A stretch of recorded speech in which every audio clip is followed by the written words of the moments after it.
Les deux moteurs de l'apocalypse. Imaginez deux trains lancés à toute vitesse l'un vers l'autre sur la même voie ferrée.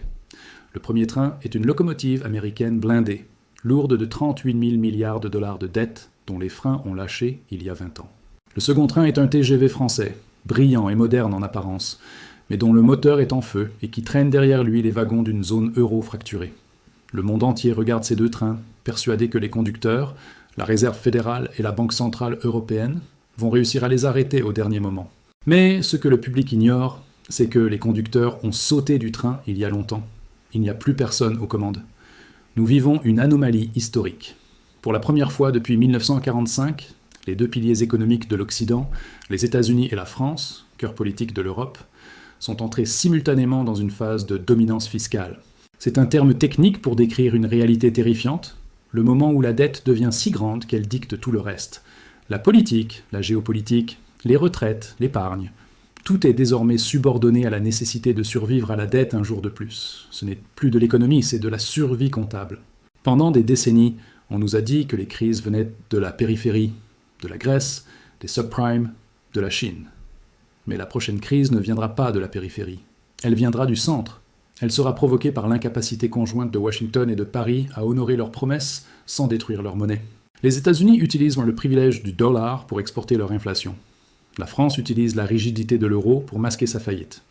Ensemble, ces deux stratégies sont en train de créer une bulle de dette souveraine mondiale qui, lorsqu'elle éclatera, fera passer 2008 pour une aimable promenade de santé. Ce documentaire n'est pas une critique politique partisane. Que ce soit Biden ou Trump, Macron ou Le Pen, la mathématique de la dette reste la même. C'est une analyse froide des mécanismes financiers qui ont été mis en place des deux côtés de l'Atlantique pour préparer le plus grand défaut de paiement de l'histoire. Nous allons voir comment ces deux nations, autrefois modèles de rigueur, sont devenues les architectes d'un chaos financier mondial. Nous allons décortiquer leurs plans communs, la répression financière, l'inflation structurelle et la capture de l'épargne privée. Préparez-vous à voir ce que les médias financiers refusent de vous montrer, la convergence des courbes, le moment où le déficit américain rencontre l'impasse française, le moment où les marchés obligataires réalisent que le roi est nu, des deux côtés de l'océan. Voici l'histoire de la crise qui vient, non pas par accident, mais par conception. Voici comment la France et les USA ont chargé l'arme qui va bientôt se retourner contre nous. Chapitre 1, les jumeaux de la dette, l'exponentielle mathématique. Chapitre 1, les jumeaux de la dette, l'exponentielle mathématique. La situation américaine défie l'entendement. Avec une dette dépassant les 38 000 milliards de dollars, les États-Unis ont ajouté plus de dettes au cours des 10 dernières années que durant les 2 siècles précédents combinés. Ce n'est plus une courbe de croissance, c'est une ligne verticale. Le déficit budgétaire américain, en temps de paix et de plein emploi, atteint 7% du PIB, un niveau historiquement réservé aux périodes de guerre mondiale ou de récession profonde. Cette orgie de dépenses, elle est financée par une seule chose, la confiance aveugle du monde dans le dollar. Mais cette confiance s'érode à mesure que les intérêts de la dette, 1000 milliards par an, dépassent le budget de la défense. L'Amérique emprunte désormais pour payer les intérêts de ce qu'elle a emprunté hier, entrant dans la définition classique de la chaîne de Ponzi. De l'autre côté de l'Atlantique, la France est le miroir européen de cette dérive. Avec 3200 milliards d'euros de dette, la France a franchi la ligne rouge des 110% du PIB. Mais la situation française est structurellement plus grave. Contrairement aux USA qui possèdent la planche à billets mondiale et une indépendance énergétique totale, la France ne contrôle pas sa monnaie et dépend de l'étranger pour son énergie. La France n'a pas voté un budget à l'équilibre depuis 1974. 50 ans de déficit ininterrompu ont créé une accoutumance sociale à la dépense publique. Le modèle social français, généreux et protecteur, n'est plus financé par la production de richesses, mais par l'émission continue d'obligations, OAT, sur les marchés financiers. Le point de convergence entre ces deux géants malades est le refus de la réalité. À Washington comme à Paris, la classe politique a adopté la théorie monétaire moderne, MMT, sans le dire. Cette théorie postule que la dette ne compte pas tant qu'on peut imprimer de la monnaie pour payer les intérêts. C'est une illusion dangereuse qui fonctionne, jusqu'au moment où l'inflation se réveille. Et c'est exactement ce qui s'est passé en 2022. L'inflation a forcé les taux à monter, transformant une dette gratuite en un fardeau écrasant. Les deux pays se retrouvent aujourd'hui piégés. Ils doivent continuer à dépenser pour éviter la révolte sociale, mais le coût de cette dépense menace de les faire basculer dans l'insolvabilité. La dynamique actuelle est celle d'une course vers l'abîme. Les États-Unis utilisent leur puissance pour aspirer les capitaux mondiaux, offrant des taux d'intérêt élevés pour financer leur déficit, ce qui assèche la liquidité pour le reste du monde. La France, elle, utilise son poids politique en Europe pour forcer la Banque centrale européenne, BCE, à maintenir des conditions laxistes, menaçant implicitement de faire exploser la zone euro si elle n'est pas soutenue. C'est un chantage permanent. Les deux nations sont devenues des trous noirs financiers, absorbant l'épargne mondiale pour combler des trous budgétaires qui ne cessent de s'agrandir. Ce que les marchés commencent à comprendre, c'est que ni la France ni les USA n'ont de plan de sortie crédible. Il n'y aura pas de retour à l'équilibre budgétaire, il n'y aura pas de remboursement du capital. La stratégie unique est la fuite en avant. Continuer à emprunter, continuer à rouler la dette, en espérant que la croissance ou l'inflation viendra miraculeusement résoudre l'équation. Mais les mathématiques sont têtues. Une dette qui croît plus vite que l'économie finit toujours par un défaut, qu'il soit franc, faillite, ou déguisé, inflation. Nous sommes à la veille de ce dénouement. Chapitre 2. Le pacte des banques centrales, la tricherie monétaire. Pour maintenir ce système en vie, il ne suffit pas d'émettre de la dette, il faut quelqu'un pour l'acheter. C'est ici qu'intervient le pacte tacite entre la Réserve fédérale, Fed, et la Banque centrale européenne, BCE. Ces institutions, théoriquement indépendantes et gardiennes de la stabilité des prix, sont devenues les bras armés des trésors publics. Depuis 2008, et surtout depuis 2020, elles ont brisé tous les tabous monétaires. Elles ont imprimé des milliers de milliards pour acheter directement la dette de leurs États respectifs. Ce n'est plus de la politique monétaire, c'est du financement d'État déguisé.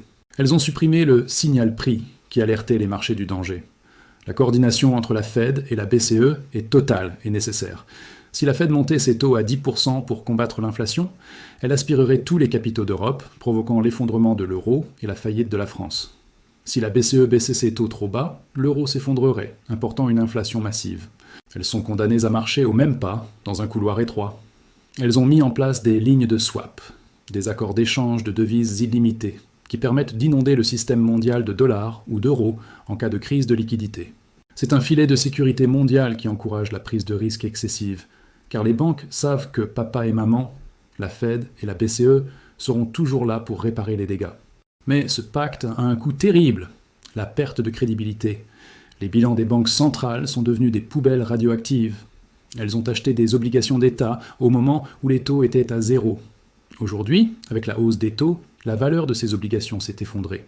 Techniquement, la Fed et la BCE sont en faillite virtuelle. Si elles étaient des banques commerciales, elles seraient fermées par les régulateurs. Elles continuent d'opérer uniquement parce qu'elles ont le monopole de la création monétaire. Mais cette situation les rend vulnérables et incapables de lutter efficacement contre une nouvelle vague d'inflation sans provoquer leur propre perte. Le piège se referme sur elles. Elles veulent baisser les taux pour soulager la charge de la dette de la France et des USA, mais l'inflation structurelle, démographie, déglobalisation, transition énergétique, les en empêche. Elles sont coincées. Si elles baissent les taux, l'inflation repart et détruit le pouvoir d'achat. Si elles maintiennent les taux, la dette explose et détruit l'État. Dans les coulisses, elles préparent le terrain pour la prochaine étape. Non plus le contrôle de l'inflation, mais le contrôle de la courbe des taux. Yield Curve Control. C'est-à-dire l'engagement d'imprimer de l'argent à l'infini pour empêcher les taux d'intérêt de monter, quel que soit le niveau d'inflation. C'est la fin officielle de la monnaie saine. En coordonnant leur politique pour sauver les États dispendieux, la Fed et la BCE sacrifièrent la valeur de la monnaie. Elles transforment l'euro et le dollar en outils politiques, utilisés pour masquer l'insolvabilité des gouvernements. C'est une trahison de leur mandat initial, mais c'est une nécessité systémique. Sans ce soutien artificiel, la France ne pourrait plus payer ses fonctionnaires, et les USA ne pourraient plus financer leur armée. Le système tient par la seule volonté des banquiers centraux d'imprimer le futur pour payer le présent. Chapitre 3. La répression financière. Comment ils vont prendre votre argent. Face à l'impossibilité de rembourser et au refus de faire défaut, les gouvernements français et américains mettent en place une stratégie historique connue sous le nom de répression financière. C'est un ensemble de mécanismes complexes conçus pour canaliser l'épargne privée vers la dette publique, à des taux d'intérêt inférieurs à l'inflation. En termes simples, c'est une taxe invisible sur votre argent. L'objectif est de vous voler lentement, année après année, sans que vous ne vous en rendiez compte, pour réduire le poids réel de la dette de l'État.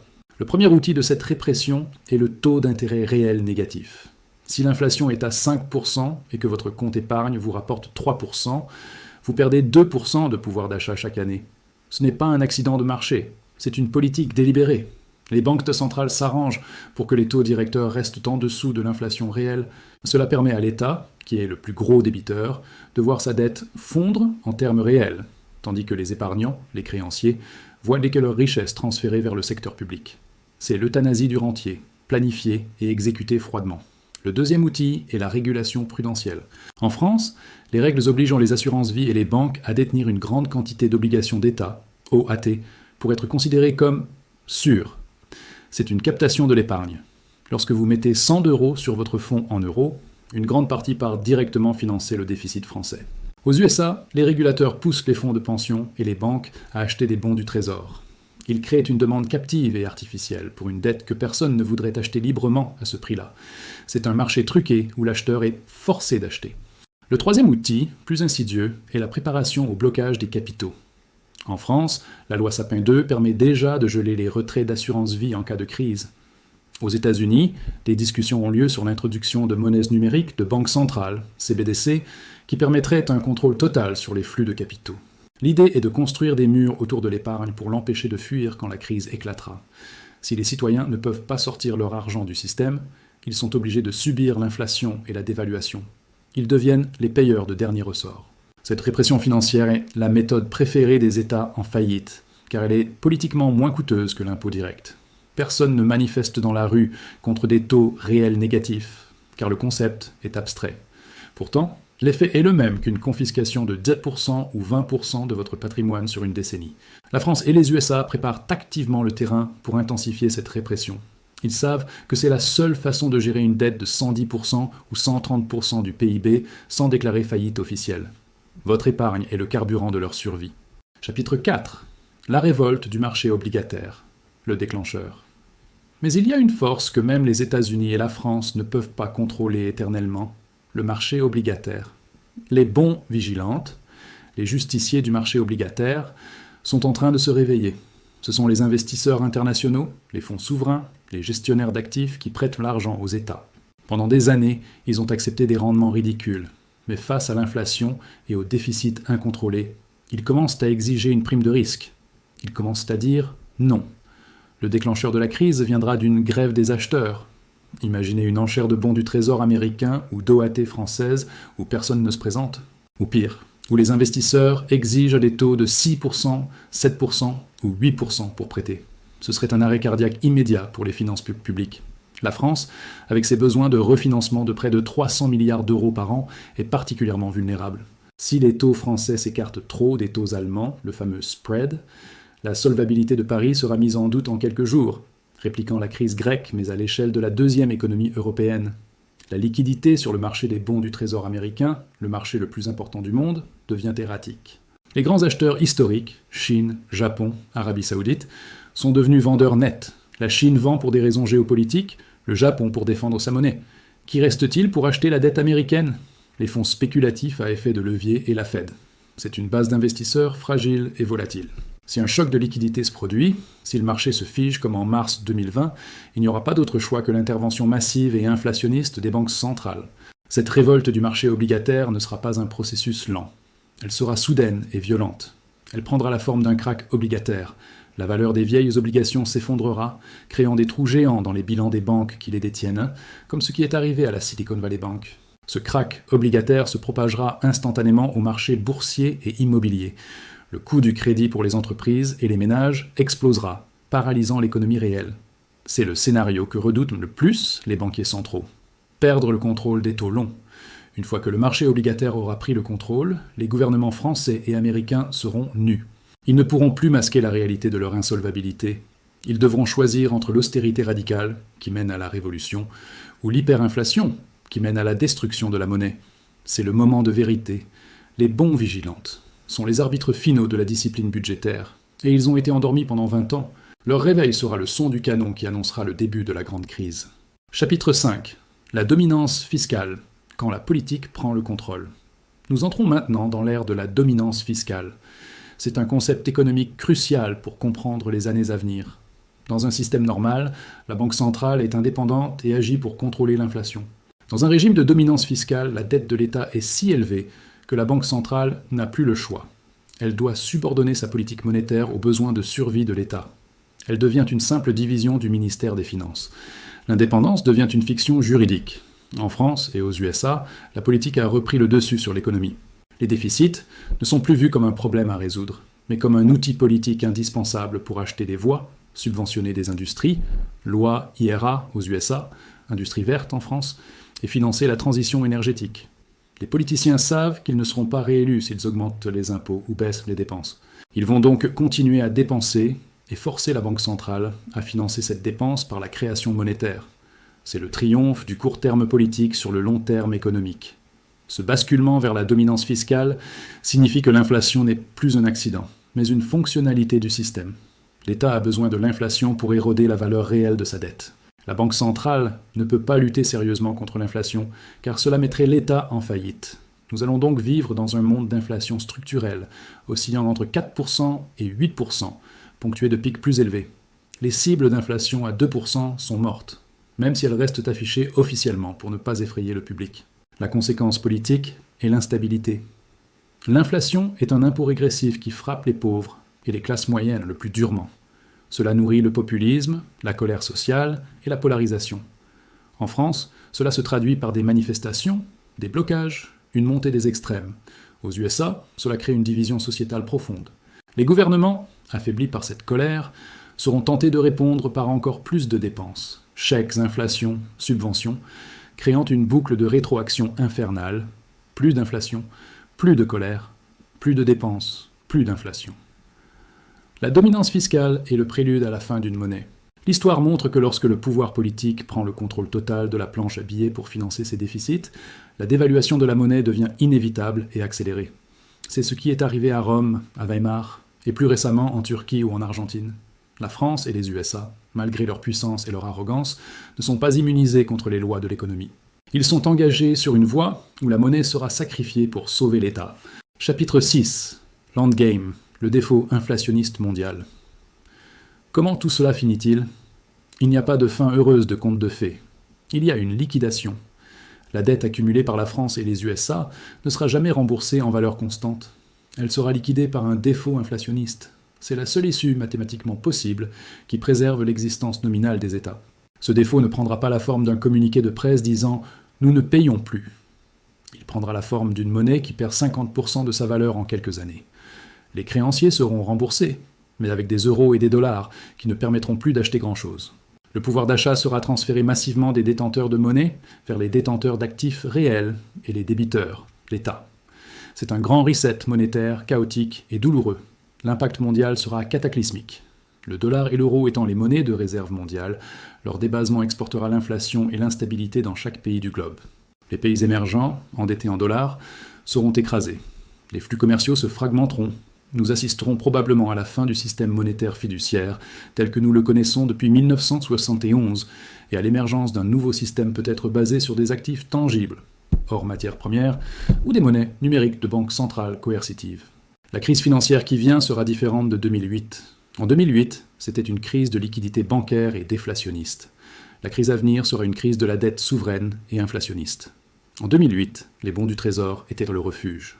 Dans la prochaine crise, les bons du Trésor seront le problème. Il n'y aura pas de valeur refuge dans le papier gouvernemental. Les investisseurs devront fuir vers les actifs réels pour survivre. Nous sommes à la fin d'un cycle de dette de 80 ans. La France et les USA, les piliers de l'ordre occidental, ont choisi de repousser l'échéance par la dette jusqu'au point de rupture. Ce point est maintenant visible. Le défaut inflationniste est le mécanisme par lequel le système va se purger de ses excès. Ce sera une période de grande volatilité, de destruction de richesses, papier, et de redéfinition des hiérarchies sociales et géopolitiques. Ceux qui détiennent des actifs réels survivront, ceux qui détiennent des promesses d'État périront financièrement. Conclusion. La mathématique est impitoyable. La convergence des crises de la dette en France et aux USA n'est pas une coïncidence. C'est le résultat systémique d'un modèle économique à bout de souffle, basé sur la consommation à crédit et la fuite en avant monétaire. Les deux moteurs de l'Occident sont en surchauffe. Et il n'y a plus de liquide de refroidissement. Les dirigeants politiques tenteront de blâmer la spéculation, la guerre ou des ennemis étrangers. Mais la vérité est inscrite dans les livres de comptes. Ils ont dépensé plus qu'ils n'ont gagné pendant trop longtemps. Les lois de l'économie, comme les lois de la physique, ne peuvent être suspendues indéfiniment. La gravité financière est en train de reprendre ses droits. Pour vous, Citoyens et investisseurs, le message est clair. Ne comptez pas sur l'État pour protéger votre valeur. L'État est en train de devenir le prédateur de votre valeur pour assurer sa propre survie. La sécurité, offerte par les obligations d'État et les comptes bancaires garantis, est une illusion dans un monde d'inflation structurelle et de répression financière. La préparation est la seule défense. Comprendre que l'euro et le dollar sont des outils politiques faillibles, et non des réserves de valeur éternelles. Diversifier hors du système bancaire, hors de la dette publique, faire des actifs tangibles, insaisissables et réels. L'alliance du désastre entre Paris et Washington est scellée. La crise est inévitable. Mais votre ruine personnelle ne l'est pas, si vous agissez avant que le train ne déraille. L'alliance de la dette est scellée, et le compte à rebours a commencé. Comprendre ces mécanismes cachés est votre seule protection réelle contre l'inflation à venir. Rejoignez ceux qui anticipent l'histoire plutôt que de la subir en vous abonnant dès maintenant. Le savoir est votre meilleure arme. Ne manquez pas notre prochaine analyse.